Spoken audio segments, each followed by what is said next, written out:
Hello, everyone, and welcome.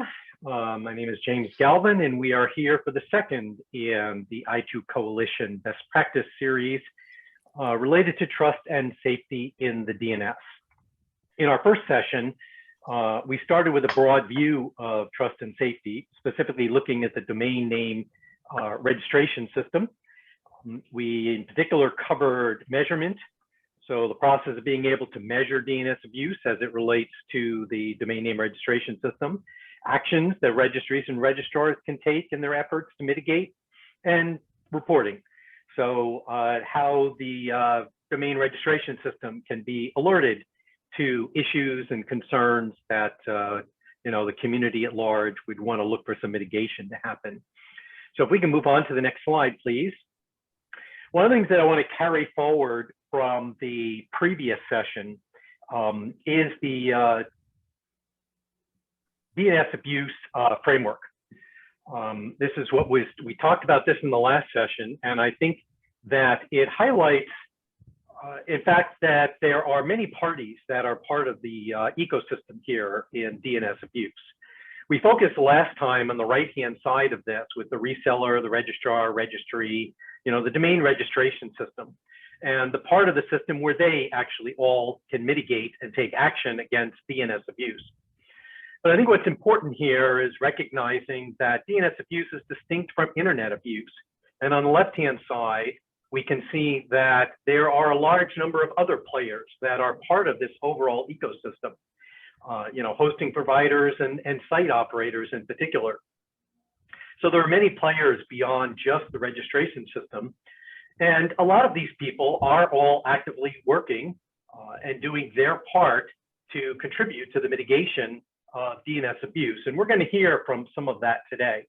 In this session, we're going to be adding more levels, recognizing that DNS abuse is this broader internet-based industry problem. People really are collaborating everywhere. It's not just a domain registration system. So moving on to the next slide, please. We're going to focus specifically on three solution areas. The first being intelligence sharing, which is an element of reporting, right? It's kind of the passive side of reporting in many ways, and partly active, but it's the ability to be able to see DNS abuse and recognizing behaviors that are leading indicators of abuse that needs to be addressed and looked at. And then we have an abuse reporting and response solution to consider. There needs to be greater engagement between more players in this DNS abuse space. And we're going to hear something about how these things can be reported and some protocols that help with that and provide greater interoperability between the players. And then, of course, there's industry collaboration. So there are opportunities beyond just the registration system. And there are two groups in particular that are fairly well known.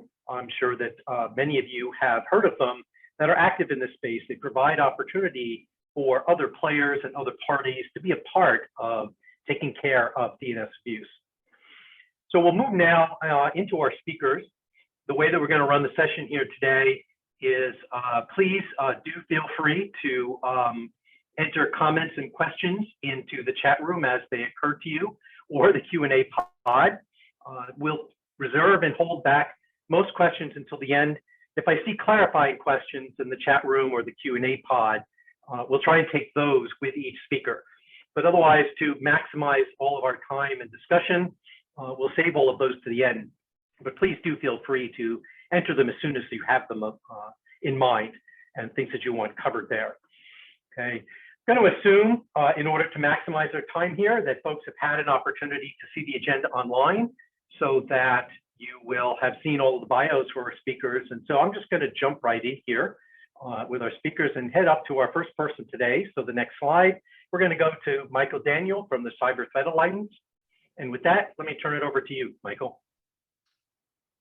Great. Thank you, James. Thank you for having me here today. Definitely a worthwhile topic and a worthwhile discussion. So, this area of intelligence sharing, information sharing, we've been talking about this for a very long time. And virtually everybody agrees that we need more of it.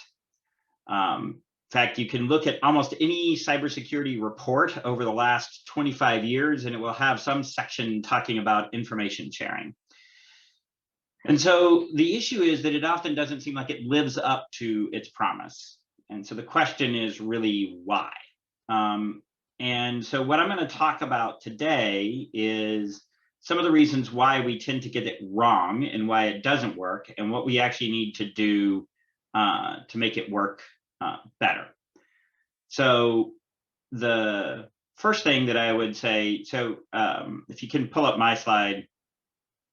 So I'm now running an organization called the Cyber Threat Alliance. We are a coalition of about 33 cybersecurity providers, and we exist as a nonprofit to basically enable all of these entities to share intelligence with each other, and to do that in multiple different ways, both automated and analytic and operational. So we cover the waterfront there. But I would highlight for you that there are, so what I would say is that we have a lot of experience within CTA over how to make information sharing, how to make intelligence sharing actually work among a very diverse set of practitioners. And so that's what I'm going to draw on the lessons that we have, that we've learned over the past 4.5 years within CTA, and try to get the conversation going. What I would really say is that there are 3 faulty assumptions that people tend to make about intelligence sharing that make it not work very well. The first is that it's just about the technical data, that it's just about domain names and IP addresses and malware binaries, that it's literally just about those technical IOCs. The second is that everyone and everybody in the entire ecosystem should be trying to share and consume all of this technical data. And the third fallacy is that sharing is easy. I call this the field of dreams fallacy. Connect it and the information will flow. And that's just not how it works. All of these assumptions are basically wrong. So if we could go to the next slide. So there's really some fundamental principles that we need to adopt in order to actually make information sharing work well. The first one of which is that there are actually, in fact, multiple types of cyber threat intelligence. And those different intelligence types have distinct value to different customers. So for those of you that are operating in this DNS space, right, you've got a set of information that's actually relevant and important to you, but that is not, in fact, what is relevant and important to everyone else. And so the result is that because we don't tend to distinguish between the different intelligence types, we tend to try to mix it all together. And when we do that, it often doesn't work very well because the information that is coming in is not relevant or useful to the organization. The second area is that relevance and comparative advantage should drive that sharing. Organizations need to focus on the intelligence that is most useful to them to reduce risk and increase value. And then the third principle is that you have to directly take on the reasons that information sharing is hard. And this is not just about, again, the technical mechanisms by which you share, although those are important. And we've learned, actually, despite all of the investment that we've made in technical sharing and standards and other things, we still have problems on that side. But in many times, the economic, the legal, and the cultural barriers are actually just as hard as those technical barriers. And addressing those obstacles is going to require hard work, time, money, and commitment. And you can't escape that. So if you go on to the next slide. So what we've learned within CTA about, there are really these 7 elements that we see that make up effective information sharing initiatives.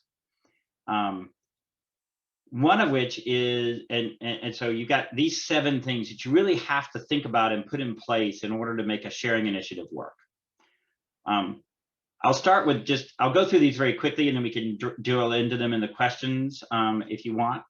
But essentially, business processes are about how you actually set up the mechanisms to make the sharing work, not from a technical standpoint, but from a business rule standpoint. So I'll give you a concrete example.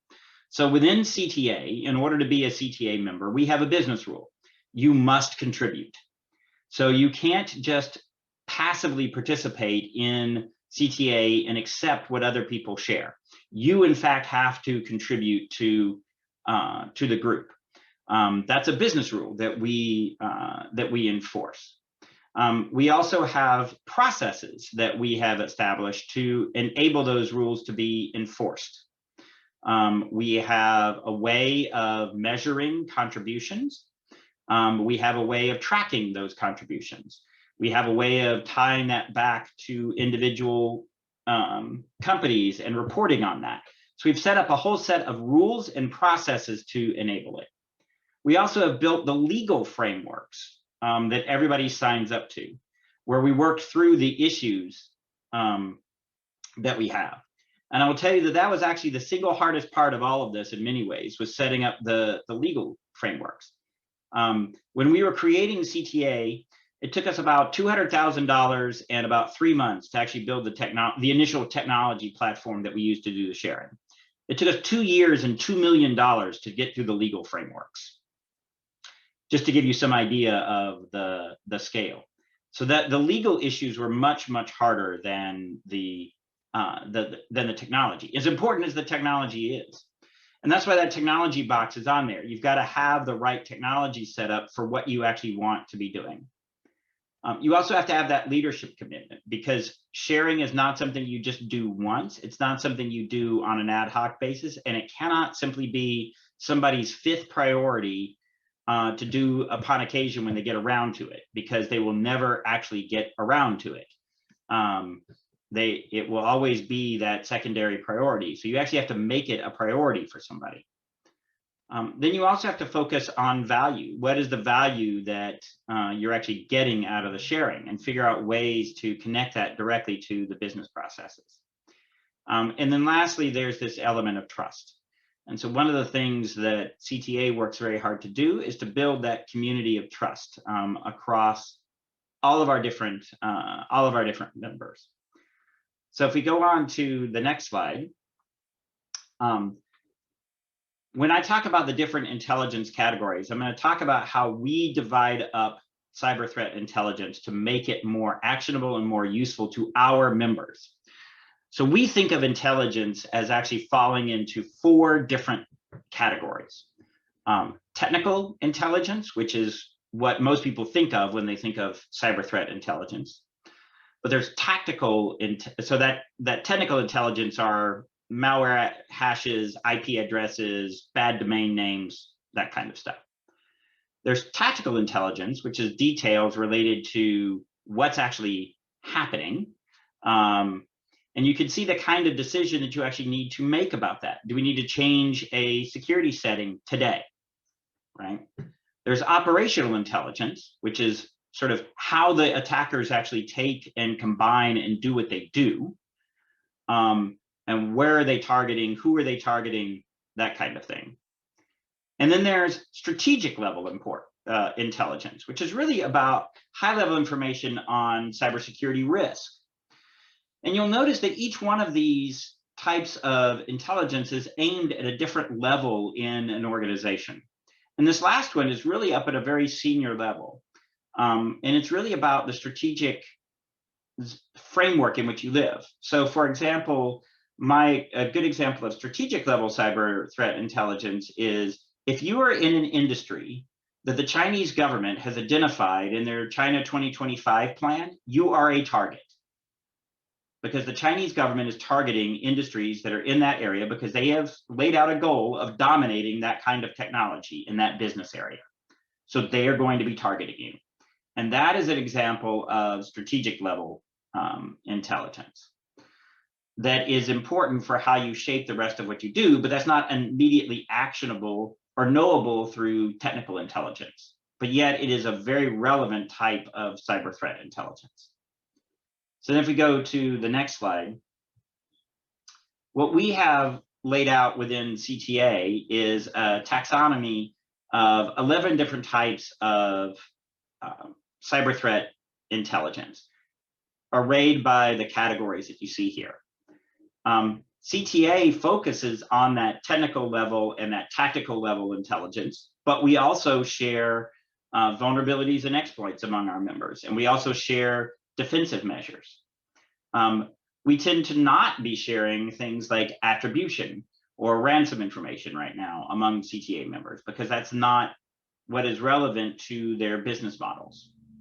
So we focus on the things that actually enable our members to do a better job of protecting their customers and clients.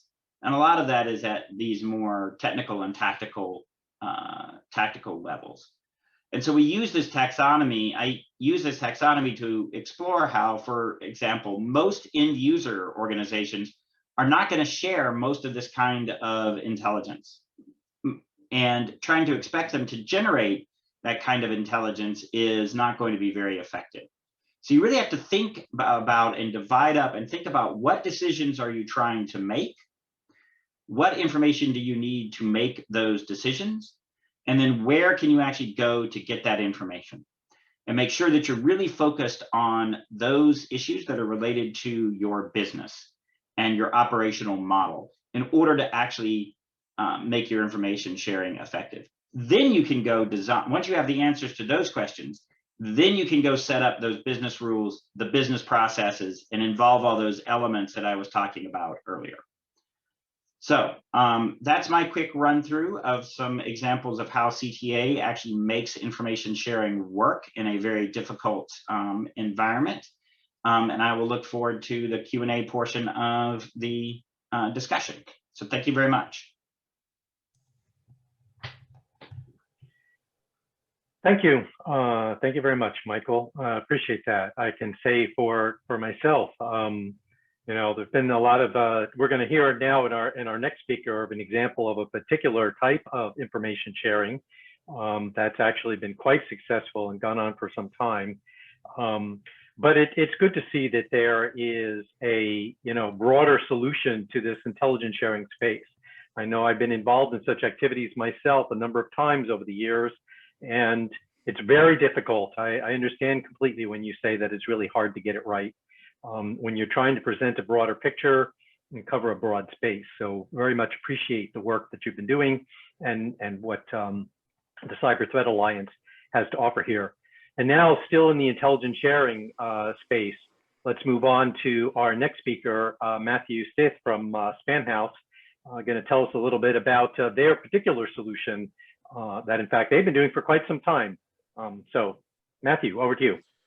Thank you very much, James. So, you know, I'm going to be a little bit different from what Michael was talking about, but there are some certain things that that he was talking to that help dovetail this in. And sorry for the echoing. I just moved into this house, so there isn't much around me. So I'm pretty much just sitting by myself in an empty room with a computer screen and a camera.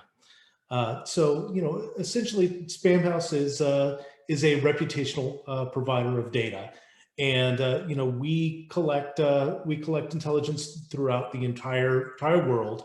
And, you know, speaking to the things that he was talking about in terms of the challenges with bringing on threat intelligence is, you know, really people don't really understand what they want to give you. And also it's difficult to explain it to really those legal departments. That discussion of saying $2 million in 2 years, that is the case with many times when you're trying to bring on somebody who really does want to share intelligence with you, but is unable to do so because, well, it gets to the legal department and you hear all the things like the GDPRs and the castles and all sorts of things in terms of those acronyms that we have out there regarding privacy, which are in place for a great reason. But, you know, when we're talking about intelligence, we're not really worried about the who is doing it. We're worried about that it's happening and being able to collect that and be able to find a signal out of it.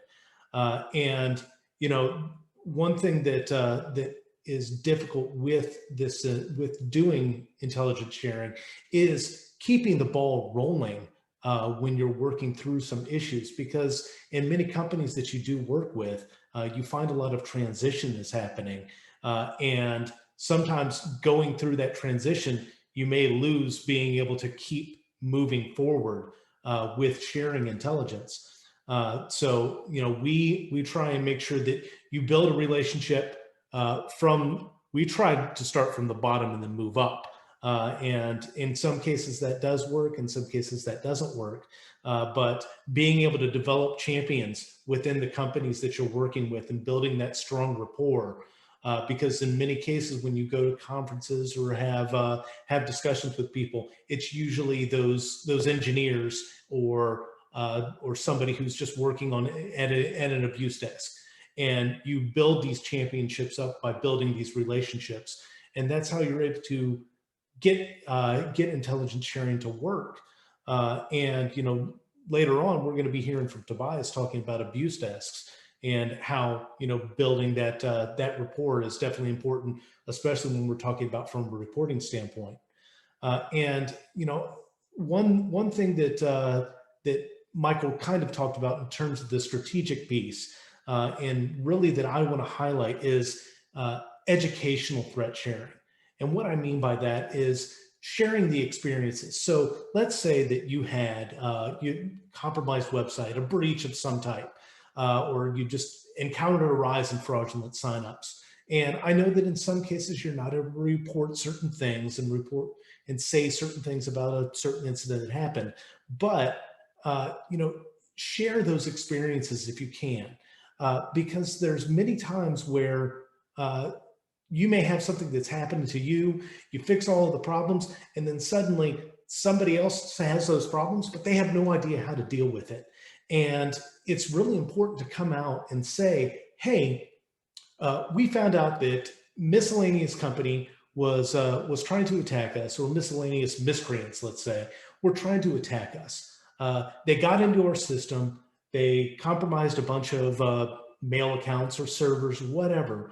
And we found this out because of some of the things that were happening on our network. We got a rise in blacklistings.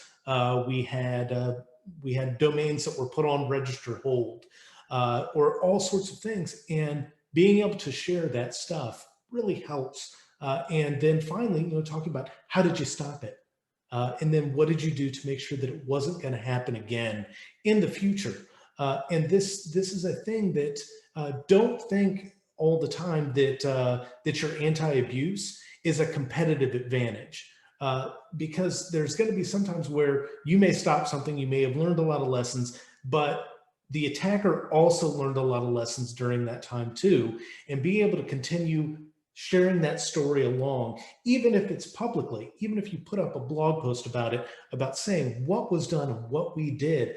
That's something that will really help and really resonate. And also you can talk to your marketing department and say, hey, if we tell people about this, it's going to look like that we're a leader and we're doing things right. And we're trying to help not just ourselves, but the internet community as a whole. And that's also what a mission is of Spamhaus. And of course, a bunch of other companies that are here talking today. We want to make the internet a better place, not just for our customers. We want to make it better for the people that aren't our customers. Because we want to be able to stop some of the challenges that are happening out there. And doing this stuff helps you protect that next victim, and be able to mitigate a problem from happening. And that is, the essence of what we try to do as these reputational providers or these threat intelligence sharing companies, is we're trying to get this data back and forth to people so they're better able to protect themselves. And one difference that I do want to delineate here, since we're going to be talking with Tobias next, is the difference between threat intelligence sharing and abuse sharing. So what I'm talking about here is, threat intelligence is talking about, so we're seeing this type of thing. I'm going to share it with this company or this other company to say, hey, do you have any input on this, or can you find any signal in this type of thing? When we're talking about abuse problems, we're actually reporting something that is ongoing on somebody's network to let them know that, hey, there's a problem. And, with that, what you can do to mitigate that.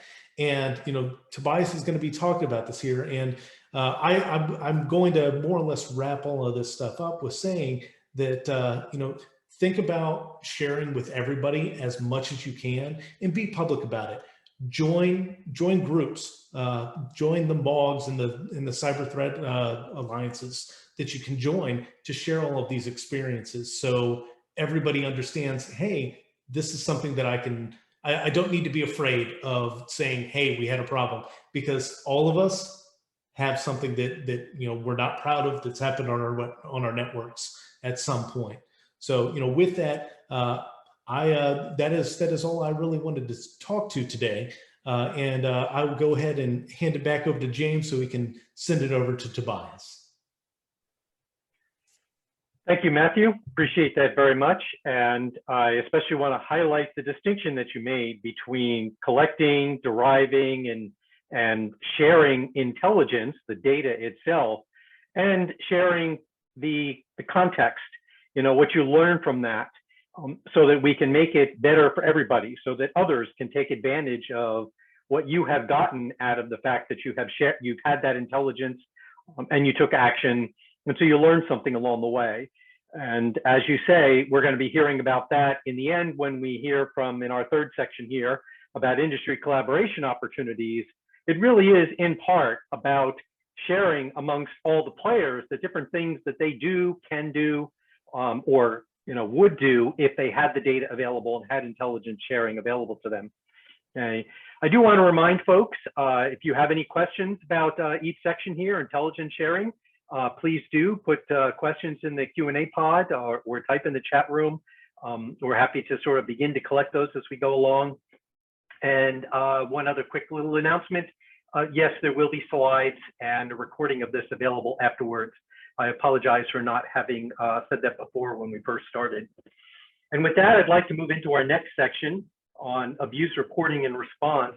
Now, during our last speaker series, we had some discussion of this particular area, but it was very focused on, the registration and domain name system and the ability to provide reports, just want to do reports so that those particular actors, those particular parties could take advantage of the intelligence that you were sharing with them, and thus, mitigate or seek to do something about the abuse.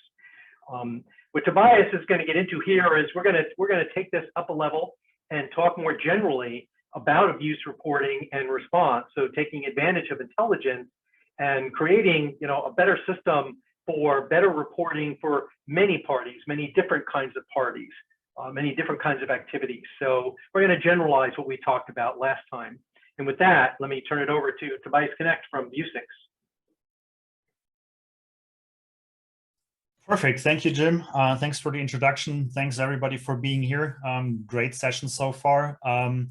And yes, so I'm founder and CEO of Abusix, and we're working in especially the area of abuse handling with ISPs, telcos, and hosting providers. And the people that have been on the left side of Jim's slide at the very beginning, so the site owner, the hosting environment, and that's usually the people that we're working with. So just jump to the next slide. Thank you.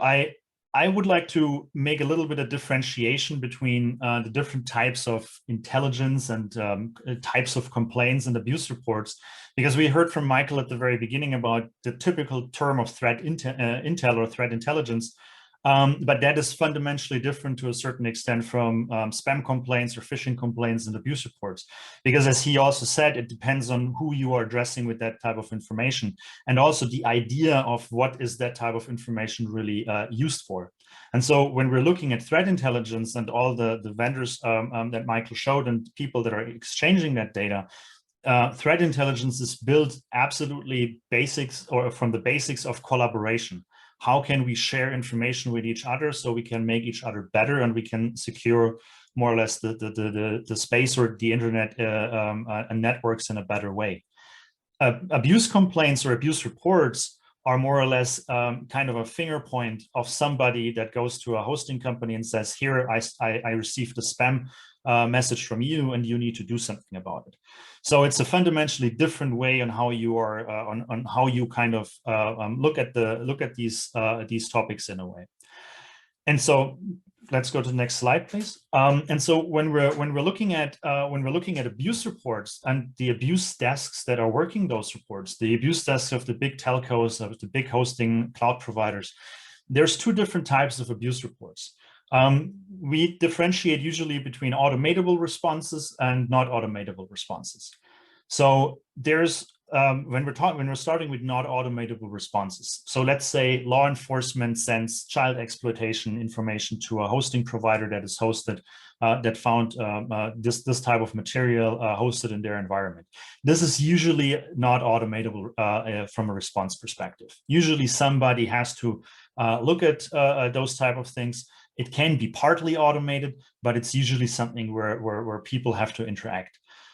When we're comparing this, for example, to vulnerability reports that organizations like Shadow Server send around about an open Redis port or open Redis, no password on a Redis server, this is absolutely automatable response. You know, you put a template together, you automatically send the customer of you as a hosting provider a template and say, hey, there's a Redis server problem, you need to fix this.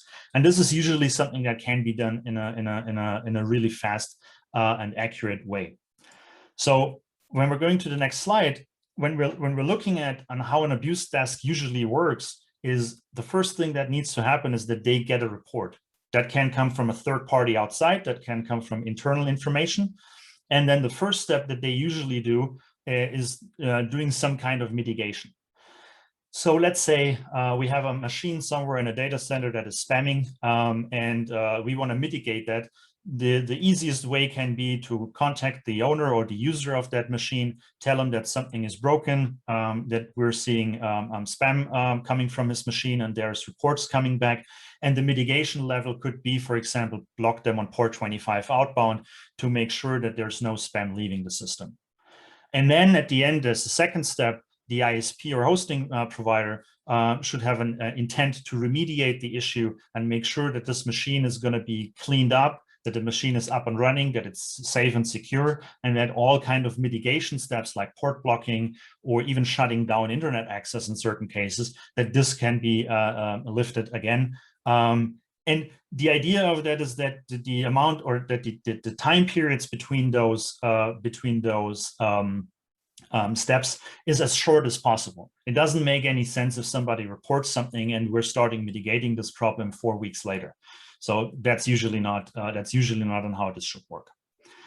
So when we're going into the next slide, and there's another two types of abuse reports that we're seeing at the moment coming to abuse desks that we are handling, and we're handling quite a few of them. There's parsable and not parsable reports. And that is one of the biggest issues for most hosting providers, for most small ISPs, and so on and so forth. Because what you want to do is you want to automate as much as possible, even if it's a child exploitation case or any of the worst stuff. You want to at least make sure that you're getting that you're getting the data prepared in a way that you're being knowledgeable about that there's this type of report came in, and that it's not buried in a huge pile of unparsable messages that come in every day into your abuse mailbox. And I just put a few examples out in the next slide. When we're looking at the numbers that we're seeing working for dozens of abuse desks and automating the abuse work for those companies, that we have seen since beginning of this year, over 22,000 unique reporters. We have to build hundreds of parsers to parse all those reports. We have to build more than 10 new parsers on a monthly basis because somebody gets up in the morning and thinks, hey, here is a new format that I think that I dreamt of last night, and I think this is good. And so I'm starting to send this stuff out. And we have to fix almost or around 10 broken parsers per month because they dreamt of something else and they changed the format on the next day, and then the whole thing breaks again. So to put that on a small, tiny hosting company or a small telco is absolutely undoable. There's no way that this can work in any way. There's no way that a company that has maybe 100 employees doing a decent hosting business or being a local ISP for a community, that they can afford building parsers for all those type of things to make sure that they understand these, that they make sure that they can automate the abuse process in any way. And so what we're seeing at the moment when we're going to the next slide is that in a lot of cases, when we're seeing reports going into those organizations, there's never going to be a mitigation and at absolutely no way remediation. Those companies usually tackle maybe 1 or 2 standard formats like Exarv or like ARV, not Exarv, but ARV, or maybe ACNS, because for copyright reasons, and that's a big legal risk for them if they don't do so. But they are not looking at any of the other formats. So they're being very, very picky. And what it does is it puts the problem on the reporter side again, that says, hey, I'm reporting something that's happening in your network, but you're not doing anything about it. So I think the important thing here is that there has to be some kind of expectation management. I cannot expect to send weird messages or weird traffic to companies that receive hundreds of thousands of those reports on a monthly basis because they have a certain size, or even smaller companies, and then think about that, they're only waiting on the report that you're sending at this point in time. So they have a lot of stuff to do, and we need to make sure in one or the other way that we're going to make their lives as simple and as easy as possible, because that will help to mitigate and remediate those problems. So what we actually want to see, and this is what we're seeing with existing customers, when we're going to the next slide, is that when we can do automation in certain cases, that we're seeing mitigation in within 1 hour, and in the best cases remediation happening within 24 hours. And this is all based on using or being just capable of understanding the information that comes into the abuse mailbox or that comes into the system at the very beginning. If I already fail at understanding the issue at the very beginning because I don't understand the format and I do not have the time to put somebody manually on it and read the thing manually and work it manually, I already fail at the very first step. And so this is one of the reasons why we at Abusix started a while back, and we had this also as a collaborative ongoing at MOG. It's still ongoing, to develop and to work on a standardized format for the abuse reporting. There's the abuse reporting format ARF out there, which has a few shortcomings because it's only being usable for messaging, or even only for email, just because of the design of it. And so what we came up with is a very extensible format called Exarv, the extended abuse reporting format, that is already in use and that is already being used by a lot of ISPs. Amazon, for example, is capable of receiving data in Exarv and making use of that immediately. And other big ISPs and telcos are doing so the same. And so when we're going to the next slide, the idea of Exarv, that's why it's also on GitHub. Feel free to go there, github.com/abusix/Exarv.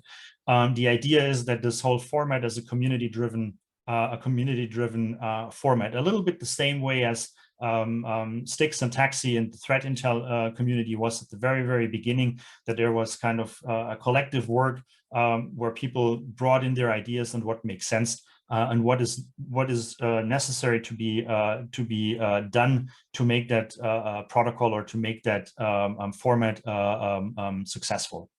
And so Exarv is exactly the same. It's kind of a containerized, where we have a JSON format that has standard details and information that are important for every single report.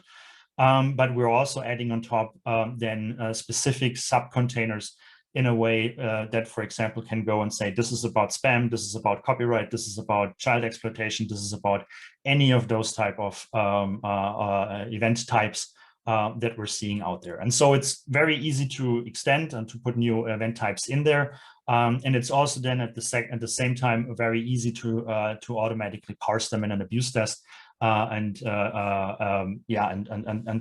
get the information and understand the information at the very beginning when you receive those events or when you receive those reports.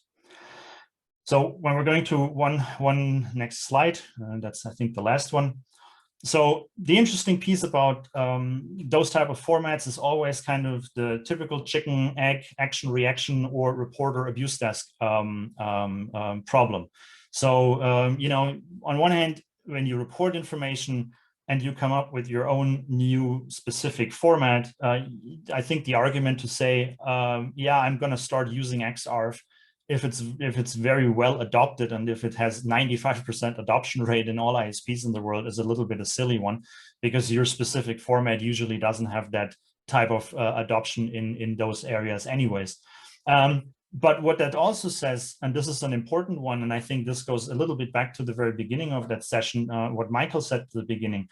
I think one of the most important things to understand what's the difference also between threat intel and here is that abuse reporting lives and dies by the actionable or by abuse desks being able to action this type of data.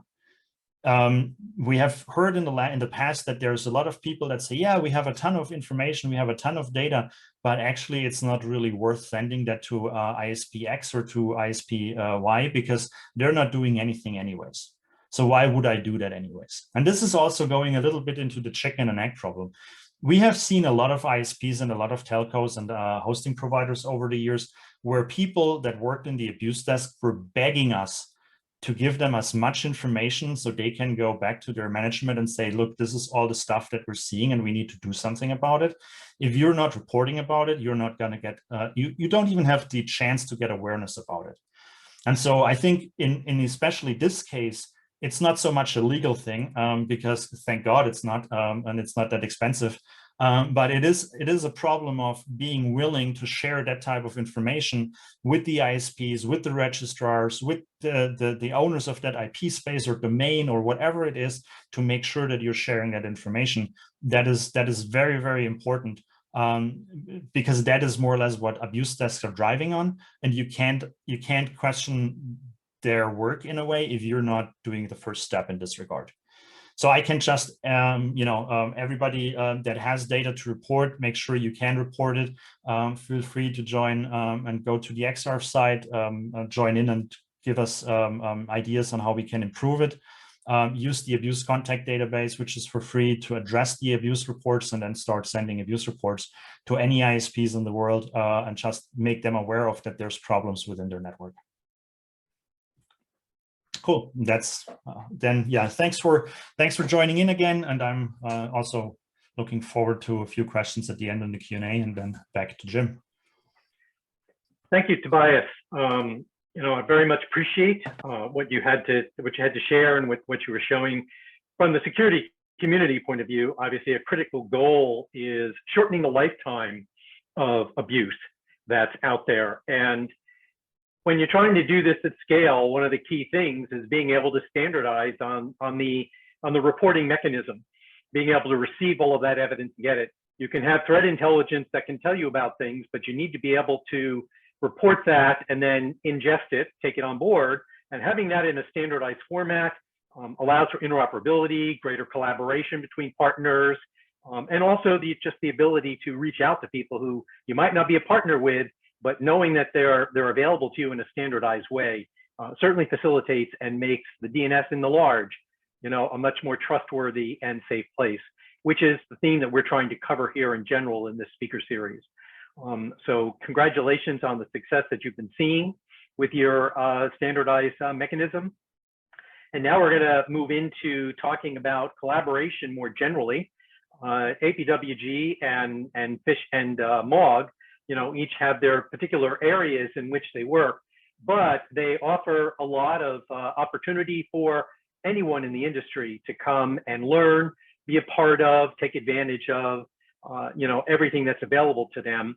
And so it's important from an overall, you know, ecosystem point of view to give people an opportunity to direct people at something that they can go to and be a part of to learn what's going on. And Tobias also mentioned his work with these groups. So let's just jump right in here to our 2 collaboration opportunities. And we will kick off by talking to Janet Jones from MOG. Over to you, Janet. Thanks, James, and thanks to the i2Coalition for the opportunity and our fellow panelists here. Want to also say thank you to Tobias and Matt for their contributions to MOG, and we'll talk a little bit about how they contributed to some of the work that we have. So if we can go to the next slide. Today I'm going to give you an overview of MOG and some of the work that we have going on. This is definitely a transnational anti-abuse working group. Next slide. And you can keep going. Who is MOG? So MOG was founded in 2004.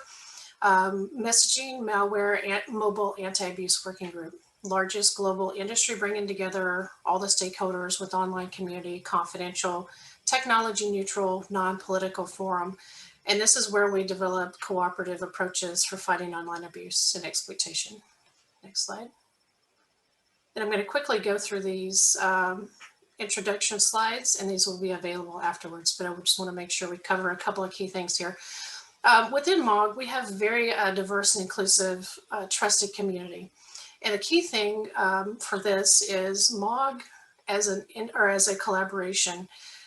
We want to make sure that people understand that individual industry actors cannot be effective in fighting online abuse. This means that coming together, pulling together the respective subject matter expertise is very important. Example for this is if you are fighting abuse in the encryption space and you are encrypting your data in transit and your fellow colleague or your other providers are not encrypted the data in transit, this means that, you know, it's not going to be useful to help fight against abuse. So it's one of those things that key takeaway is anti-abuse cannot be something that's done individually. It must be done collectively as an industry. Next slide, please. So looking at demographics of where MOG has members and outreach, it's a global organization. Currently we have 260 plus members worldwide. During our 3 meetings a year, we have upwards between 300 and 400 participants. And although we have a large North American presence, we have been growing in the other regions, such as Europe and Asia Pacific, over the last few years. Next slide. So taking a look at who our members are, it's a collection. It's not just a one group. It's not just a vendor group. It's not just folks that provide services. We also connect with government, major brands, nonprofits, standards organizations, network operators, security vendors, and academic and research. Next slide. Looking at this from a regional view, we are really excited to have our regional locations throughout the world. So we have obviously the US and Europe.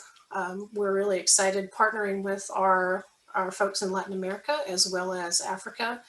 And most recently, the folks in Japan have created what you could think about it as a subchapter of MOG, which is JPOG. And they have been in existence for a couple of years now and have done a fantastic job taking the information within MOG, and we've been able to spread that internationally. So what happens is, for the regional groups, we are able to have them participate within our meetings, within our working groups. And as we have information to share with them, we will go out and create translations and help make sure that the content can be consumed in the local format. So it's not just a US-centric effort. Next slide. Partnerships, can't say enough about the partners that we have. This is not an inclusive list, but it is a short list of partners that we have been working with.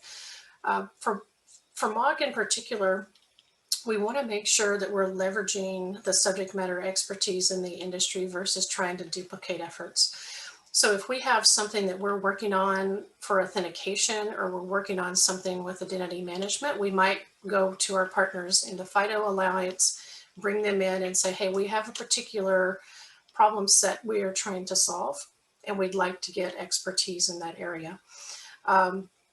One of the other ones that we've been working with over the last couple of years that we're pretty proud of is NCWIT. It's the National Center for Women in Information Technology. And this organization has a breadth of information that they share within the diversity and inclusion community. And we've gotten a lot of good information about how to bring diversity and inclusion to our organization. And also they have come along with us and provided some supplemental training for our leaders. So it's one of those things that if you haven't heard of them or haven't heard of the work that they've done, I highly recommend checking them out as well. But the takeaway here is you can't do online abuse alone, and definitely without the partners, because we want to make sure that we are cluing into what other partners are doing, as well as sharing those best practices across the industry here. Next up, or next slide, please. This is representation. What do we do with respect to some of the outcomes? We develop and publish best practice papers, or BCPs as we call them, position papers, training and educational videos. Next slide. Distill an industry knowledge into BCPs. This is a main focal point that we have. A couple of recent BCPs that we have published. Best practices for sending mandated emails to large audiences, exploring the impact of non-human interactions on email send metrics, and email authentication best practices. Next slide. So in addition to best common practices, we also have information that we share within the industry. Most recently, we produced a set of public comments that we provided for the Who Is survey within the ICANN with respect to, GDPR, and it's basically a collection of information from surveys that we had put out to our member communities, where we were able to pull in information and be able to present this back to ICANN to show a position that MOG had for this. Also, we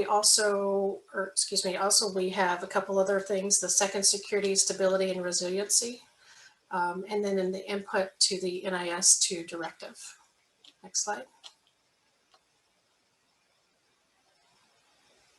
Okay, so putting knowledge to solutions, what do working groups do?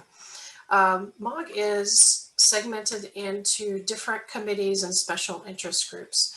And what happens is we have new topics, or we have topics that need to have more in-depth information or more research done on them. We will have different committees formed and different special interest groups.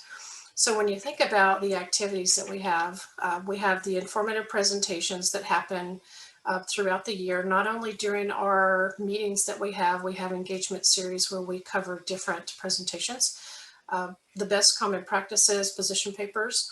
But then when we have a new initiatives come up, often these come up as what we call birds of feather. And this gives an opportunity for us to explore new and potential challenges within the anti-abuse space. After something comes out of a birds of a feather conversation, oftentimes you will get champions assigned, and those champions will take that into what would be considered a special interest group. And then we determine if it's something that we want to do long term. And then if it's a long-standing topic, it will become a committee potentially at the board level, or it will become a member level committee. So on the left-hand side here, you can see the different committees that we have ongoing. And just to mention, Matt and Tobias have been very instrumental in providing leadership to some of these work streams in the past year. So we appreciate that. Next slide. One of the other unique things that we have during our meetings, I wanted to call special attention to our open roundtables. This is where members can submit ideas for specific topics they would like MOG to take a look at and investigate further. These are unique opportunities where you can collaborate with members on the different ideas, and then you go through a set of discussions where you will brainstorm, and then you will have a facilitator that will actually come up with some of the distilled information, and then you will have potentially defined outcomes.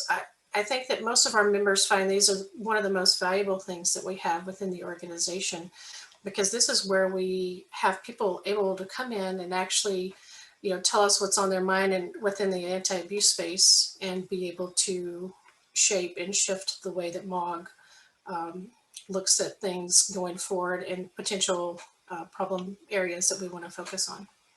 Next slide. Okay, so just a quick example working group committee. Next slide. So I actually am one of the co-chairs for the Data and Identity Protection Committee, and I wanted to share a bit of information about a set of projects that we have been working on and how this kind of applies to the real world. So this is something that I had presented at the JPOG meeting back in November. Next slide, please. So when you think about a working group, you think about, you know, there are lots of things that you can be doing. And back in 2013, Snowden disclosures happened. And as a result of that, MAWG came together and said, hey, you know, what can we do to be help protect our ecosystem with respect to email in transit, email moving around in transit. And one of the things we came together is, was started off as a birds of a feather conversation during one of our meetings in 2014. I think it was in I think it was a February meeting in 2014. And what we did is we sat down and had this birds of a feather conversation. And out of that, a collection of members came together and said, hey, we really need a way to be able to do something, to be able to add coverage to preventing man-in-the-middle attack scenarios. So we had already deployed TLS 1.2 to help guard against some of those man-in-the-middle attack scenarios, but then we realized, you know, that's really not going to provide the coverage that we needed. So we got together, partnered with our senior advisor, who's actually part of the IETF, and within that, we were able to come up with a lighter weight solution, and that solution turned into be MTA-STS, which is the strict transport security, and then also TLS reporting. So those two efforts combined within the MAWG organization, we were able to collaborate within the member community. We were able to collaborate with IETF and then be able to publish protocols within the industry so that others could use them. So the idea was the member community or member communities that participated in this, we didn't want to have one company or another actually patent the actual work that we were doing. So we wanted to make it open and free. It's not something that MAWG typically does, but it is an example of how you start off with a problem and then you take it into a discussion, and then that discussion leads you into a solution or some sort of best practice that industry can do. So this is a very concrete way that we've been able to demonstrate that. Next slide, please.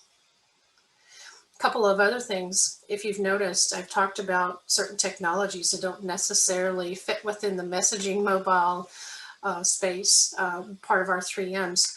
We are also expanding our scope to cover other things such as DNS. We've looked at elections abuse. We've had special interest groups around the time of the recent presidential election, as well as we're starting to look at post-quantum transition because we all use crypto when we're trying to make sure we're securing our environments.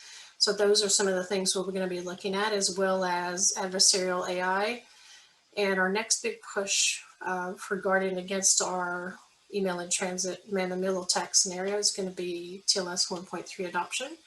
And then obviously from an identity standpoint, we're going to start to be looking at the zero trust principles. Next slide. Okay, quick slide on resource collection here.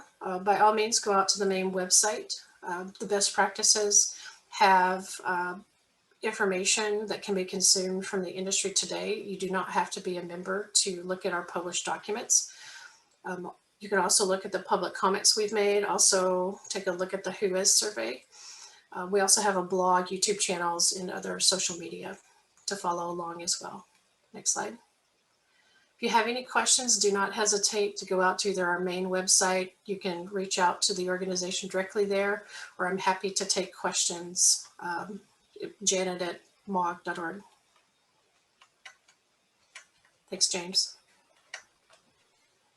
Thanks so much, Janet. Very much appreciated. MOG is certainly one of the many, well, I shouldn't say many, an excellent example of a collaboration opportunity for anybody in the ecosystem, anybody who really does want to have a role, take part in understanding abuse in its various forms, and being able to understand mitigation opportunities and what you can do there. And so it's an important part of the overall ecosystem and an opportunity for everyone to have a slot and everyone to have a chance to participate and be a part of things.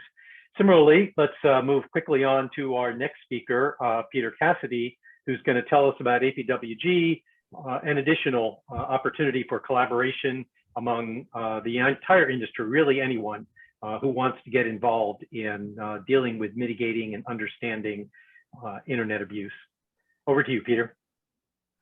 Thank you, James. Today, I'm going to be talking about phishing and the decisions we had to make about data sharing among our membership and where that came from and where I think it's going. Witnessing that, I think, will be very useful for everybody because the decisions we made were bounded by things that are common to all of us. Anyway, so let me see if this is okay.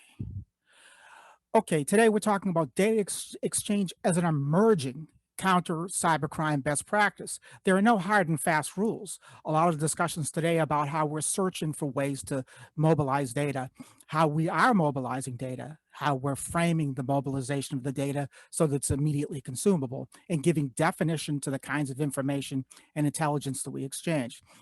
And latterly, to give it sort of a narrative backbone, I'm going to introduce the idea of how we are actually lurching toward a public health model of intervention against cybercrime, because we have to, because that's the nature of the risk. And civilization, from my standpoint, is one big thing. It's a conspiracy against predictable risk. And in this scenario, we're different from nobody else in history. It's a different effort, but it's the same questions. And a lot of the answers will still pertain. Next slide, please. Okay, in the cyberspace, we've got a lot of organizations, a lot of actors that have stepped into the problem scenario and made their own expertise bear on some parts of the problem of data exchange. Some of those are closed lists that we've talked about here today. Some of them are vulnerability catalogs like CVE, managed by the MITRE people, commercial and non-commercial antivirus listings, cyber abuse data resources, of which we just talked about today, and formatting conventions. These are all important parts of the ecosystem development and important components of the emerging discipline as it can be practiced long-term. Next slide, please. Okay, they all have their contributions and they all will resolve in different ways to the larger solution of globalized exchange of data for suppression of predictable cybercrime. Next slide, please. Okay, and overall, many different organizations are looking for their own frameworks to exchange data, and they all bring their own perspectives that come from the experience of their own constituencies. APWG has framed and codified its exchange through a user agreement. We decided that was the best way to do things. It would give enough definition to the user's rights, privileges, and the risk that they would have to bear in order for corporate counsel to observe it and either critique it and reject it or to accept it. The problem with a lot of the scenarios we had seen is the data users rights and privileges and responsibilities weren't defined to a level that corporate counsel could check the box and say, you're ready to go now and you can participate. Next slide, please. So we decided everything that we would need to do in terms of a user agreement, in terms of framing the exchange of data, had to be used to inform programmatic response to predictable risks. As Tobias talked about, there are some things that can be automated. Most everything that we did was toward what can be automated, because there was so much of this stuff out there, and there was so much data that had to be moved, and so much data that had to be carefully defined for what it is. In the beginning, it was just phishing URLs. Now we exchange data like malicious domain names that have been registered for the specific purpose of animating a phishing attack. The advantage APWG had was in focus. It was easy to focus around phishing. We rejected things like spam because there was so much of it, and it got you into such longer conversations. It impeded the ability to automatically respond, and it got into the way of it conflicted with our assumption that the data we would contribute would be stuff that could be used to inform automated responses. Next slide, please. So our mobilization strategy is really about doing everything we can to cultivate data sharer trust. And we do that a couple of ways. We do that by a data user agreement that specifically defines the license that you gain by signing that agreement, and the limitations of your risks and the limitations of liabilities attendant the use of that data. That's it. For that part of it, for your active part of the user. From our side, we retain the ability to audit the data. Between those, next slide, please. So between those two things, your agreement to understand the risks that you bear, the liabilities you don't bear, and our ability to audit. Next slide, please. You've got enough to, and if not cultivate trust, at least establish rules of trust. We've never had corporate counsel out of hand reject our data user agreement. We've had it subject to some creative writing courses, but we've never had them argue that the instrumentation we're using within the data user agreement were invalid. We've only had one company reject it out of hand, and it had nothing to do with the language of the agreement. It was the culture of the company, and I can't talk about it otherwise. But otherwise, using familiar agreement language that defines risk and responsibilities was enough to mobilize the data. And we mobilize upwards of well more than 1 billion data elements per month outbound to our members. And that's growing all the time. Next slide, please. Okay, we started out with phishing URLs and timestamps in the beginning in 2004, but since then we've added things like maliciously registered domain names, malicious IP addresses, and wallet addresses related to cash out attempts, or actual cash outs. Most all of these can be accessed through the web UI or the API that was released in 2013. Most all of the modules, except for the wallet IDs, comes directly from our members. And that is what really features us as a clearinghouse of the classical model. Members both report and consume the data. APWG sits in the middle only to discipline the fidelity of the data and to improve its fidelity over time, and to assure that there's a third party that can step in if data conflicts have to be resolved. So far, conflicts have been minimum, false positives have been minimum. We've had a couple of problem members, but our ability to step in and discipline them and teach them has allowed us to expand the number of contributors that know the rules, play by the rules, and can respond positively to instruction. And again, it's been minimum. The data fidelity has been mostly fine. I was shocked. I've gotten 2 or 3 phone calls over the years since 2004, gotten maybe a dozen, urgent emails, but it's doable with I think, not lavish instrumentation. That agreement and our ability to audit has been all we've needed to move billions upon millions of data elements over time. Next slide, please. Okay, what's interesting about the experience of the APWG is over time, we started out with industrial actors that had a ready need to exchange data, mostly from the ISP side out to the antivirus side. But over time, we've gained almost as many government organizations that have signed into the same data user agreement. They understood the language, it was familiar to them. Corporate counsel agreed that they could do that. So a lot of our reporters are from government, US Treasury, IRS, the Japanese police. They saw the language as conventional and appropriate for the manager. Okay, I think looking forward, the things we need to think about in terms of enhancing data exchange is focusing exactly on what we would prioritize to exchange long term, something that we need, we think we would be needing to exchange even 5 or 10 years out. If you, in this space, we've had a lot of speakers from industry talk about the World Health Organization model, or the public health model of intervention. But the fact of the matter is, the World Health Organization stemmed from an industrial need and a commercial action in the 19th century. 1851 cholera was coming through the Suez Canal on merchant ships headed for Western Europe. And the risk to commerce was a harbor master confronting a ship that had cholera on it and saying, you can't enter the harbor.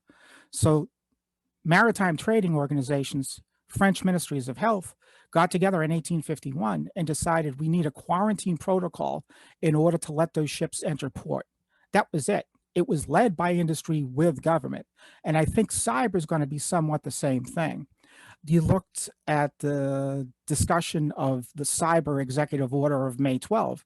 Section 2 is about data exchange. The interesting part about it talks about data exchange within the context of the federal government. And that's very useful. But I think the beginning of a more global data exchange plexus that programmatically and globally suppresses very predictable cyber crimes like phishing will start once those kinds of initiatives of nation state size start speaking directly to industry about using and sharing that kind of data programmatically, the way we do with things like the seasonal flu program. Seasonal flu program starts really, if you want to look at the full arc of the development of the vaccine every year, it starts as a data exchange protocol that you can fit on a 5x7 index card. 147 regional laboratories collect flu cases, identify the strains, and report it back. Does any of that sound familiar? And it's data exchange like that is the beginning of all global efforts. So I think before this is all over, all of us in this room will end up becoming policy wonks of some sort, because we'll have to speak that language in order to satisfy corporate counsel and maybe the managers of treaty organizations. And don't laugh. One of the hardest things I had to do was to get the Council of Europe to consider language to disambiguate and distinguish machine events and internet events from PII. And we had those conversations. If Snowden hadn't happened, we would have had a reference document around 2013. But we have to go there, and we have to figure out a way to make the World Health Organization model happen. And I think that can happen sooner than later if we choose one priority data sharing scenario that will universally benefit all stakeholders. And if the problem, however, is what is venue? For technical things, as Janet pointed out, sometimes you go to the IETF, you start a conversation in industry, you bring it to the IETF, you get a draft standard and you're on your way. Something like this, I don't know what venue is. We go to the European Commission, we talk there, we go to the Council of Europe Convention on Cybercrime, we talk there. Venue for something like globalized exchange of event data that can be used for programmatic suppression of cybercrime is a different story. But I think it's a story we have to pay attention to. And as Michael pointed out, some of the stuff takes time, money, and commitment. The hardest one is commitment over time. What is good and heartening to me is seeing a lot of the same faces telling the truth, telling their stories and pointing out the fact that it does take time, money, and commitment to get this stuff done. And I'm really proud to participate in the program today and hear some of that same story being told again. That's all I got right now.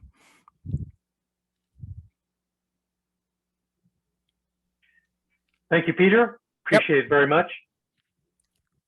And certainly appreciate your the success even that APWG, the Crime Exchange, has had. You know, this industry, this problem space of trust and safety in the DNS and the broader space of abuse more generally. We need more collaboration opportunities like this, and it's just very heartening to be able to see such a success story. And I like the way that you translated that and made it available into other industries, into other opportunities. There is a broader problem space here in terms of trust and safety in general, not just about the DNS, and being able to apply the technologies and the solutions we're talking about here more generally is a good opportunity. It's good for people to be exposed to that and see that as something they might be interested in. At this point, we're going to move into our Q&A period. While you're all lining up your keyboards, getting ready to type in questions into the chat room or into the Q&A pod, I do want to also note that if you would prefer to speak out your question, you can raise your hand and I can call on you, and then they will give you mic privileges that will allow you to speak. While people are lining up and getting ready to do that, I do want to go back to a question that was asked earlier. Michael Daniel had provided a response in the Q&A pod, but I think it really was a good question and give you an opportunity, Tobias, to speak your answer. I'm sorry, Michael, to speak your answer out. There was a question asked about what data by Mark Potter that's actually shared by hosting providers. You know, phishing URLs on their own platform, for example, would have limited value to the broader community. For me, I think that data sharing and what people are willing to share is really an important question in all of this intelligence gathering and intelligence sharing space. Being able to respond to abuse is all about having the data to do that. So I thought taking the opportunity to speak about your experience in data sharing and collecting from third parties, and if any of the other panelists would like to respond to that too, happy to take a hand on that. But first, over to you, Michael.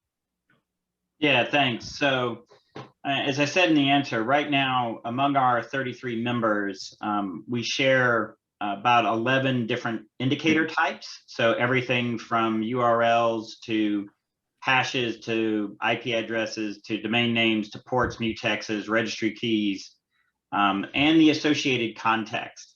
So what's important about for CTA is it's not just the indicator. It's also there are pieces of context we actually require, going back to our business rules, we actually require our members to share certain types of context, including at least a date and timestamp and a location in a cyber kill chain of some kind. But then we also encourage the sharing of other types of context. One thing that we've learned, though, is that it's also very difficult for us to predict ahead of time what each of our members will actually find useful. And so what we've learned is that we actually don't really, beyond sort of setting it up, we actually don't really try to prescribe what our members share or even try to predict it, because it's really proven to be just impossible to know ahead of time what ends up being useful to somebody else. And a lot of times I don't think they know necessarily until they get into a particular research project or a particular line of business. So really, what we found is that we try to enable the sharing to occur and let people build off of it and build their own use cases for it. So thank you. Any other panelists want to respond to that directly? And I might broaden up to maybe direct a question at Matthew, in particular about Spamhaus. What I find interesting there is you generally just take, you're getting reports sort of broadly from anyone really who wants to submit them. I mean, you do have, dedicated sources that you get data from, but you also take data from a variety of essentially anonymous sources too, I would think. Maybe you could speak a little bit to that. Well, actually, we don't really take data from anonymous sources. Usually it's people that we've already set up a relationship with. Now, there are sometimes where it could be somebody says something about something, and we'll do an investigation of that. But usually if somebody comes to us and says, hey, this is a phishing email, we're going to do our due diligence. We're not just going to say that, you gave us this phishing email, so we're going to list all of the stuff in it in our databases. We do our own analysis of that stuff, and we don't just take the word of the person who's submitting something to us. So in most typical fashions, it's we pull in data and do our analysis of that and make a determination based off of that, not exactly what somebody is telling us about it. If that makes sense. It does. Thank you very Okay. much. Yeah. Appreciate that. Sure. Okay, so I'm not seeing any other questions or hands popping up here in all of this. So maybe with that, I'll just take a moment to summarize briefly with a few bullet points what we've done here today compared to the last session. So really we're trying to bring up and raise up our level of discussion here. We very much wanted to focus on solutions where folks really are working together and collaborating together to enhance trust and safety, specifically in the DNS, but obviously more generally. And with respect to phishing and malware and spam, which is what we've heard the most about today. Appreciate very much all of our speakers who have taken their time to talk to us today about the things that they're doing, these additional actual activities and solutions to this broader internet-based industry problem of abuse on the internet. So with that, thank you very much again to our panelists. Thank you very much to all the participants who came and gave their time to listen to us today. Very much appreciate your presence, and look for announcements about our next two. There'll be two more of these best practice speaker series throughout this year, one in each quarter, and we'll see you next time. That's all for now.